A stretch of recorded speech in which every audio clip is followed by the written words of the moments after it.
É o desafio agora, no Em Cima da Hora. Prestação de serviço pela cidadania e destaques do melhor que acontece em nossas cidades. Em Cima da Hora. Apresentação, Heraldo Santos. Bom dia, ouvintes. Bom dia, internautas. Bom dia a todos vocês que seguem aqui a Rádio da Vila, começando Em Cima da Hora para a gente seguir até 9 e pouquinho da manhã, com muita informação e principalmente a análise dos principais fatos.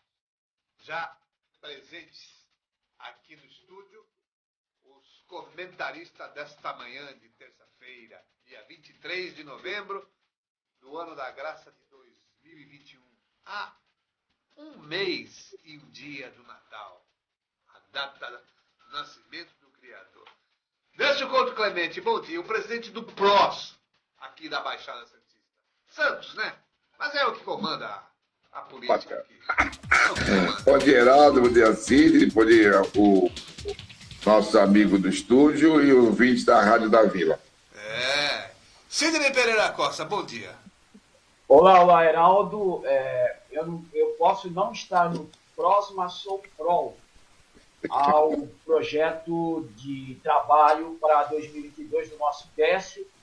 Inclusive, ele me deu a honra, né, de ler uma reflexão que ele fez recentemente. O projeto era até para homenagear a consciência negra, que finalmente alguém se colocou publicamente como um negro que luta para afirmar algumas conquistas também no meio político. Pega o levantamento que o Décio fez, somente 4,28% dos candidatos negros que saíram para as eleições de 2018 conseguiram se eleger. No mundo de 100% de candidatos, só 4,28% conseguiram se eleger. Alguma coisa ainda tem de resistência dentro dos partidos, apesar de uma política bastante vantajosa para o negro se politizar.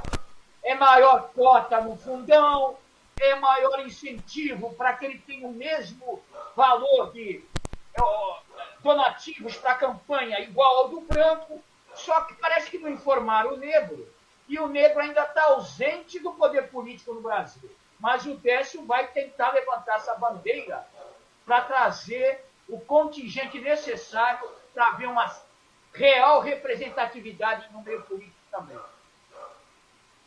Bom, já fez o teu comercial? Bora? Eu queria ouvir o Décio, né? É debate da negritude de hoje? Então vamos lá, vai. Se eu falei algo errado, não sei. Vamos lá, Décio, vamos. Debate da negritude. Eu tô admirado com o seu posicionamento, Heraldo, porque em defesa do Grupo A Tribuna... Não é em defesa do Grupo A Tribuna. Eu tô defendendo a questão de edição do material que chega. É o único... A segunda página do Jornal A Tribuna, onde é o espaço do leitor, do cidadão que pode colocar alguma coisa, ele realmente... E ali ele é muito patrulhado, vamos dizer assim, para não dizer que isso é cerceado. Ele só coloca aquilo que interessa para eles. É isso. Mas tudo bem, a gente continua na luta. Eu sou um dos maiores críticos da tribuna, mas eu não posso concordar com você, não. Tem muita opinião ali contrária aos próprios interesses ali vamos dizer assim, do grupo, né, da família Santini, que aí é diferente, né? Você tem o jornal e você tem a posição do grupo. Agora, é claro que se a gente for tomar ao pé da letra e fizer uma rememoração histórica, desde Quintino de Lacerda, a tribuna é contra. Você sabe que a tribuna impediu o Quintino de Lacerda de tomar posse na Câmara. Você sabe disso. Você sabe disso que o jornal da Tribuna foi contra a eleição do Ismael Tarquínio. Você sabe disso, não é? Total. Não. Total. Aí, mas naquela época você tinha um outro jornal na cidade que, se fosse hoje, seria também criticado, porque você lembra muito bem, quando o Esmeraldo foi eleito, a manchete do Cidade de Santos no dia seguinte foi assim, deu crioulo na cabeça.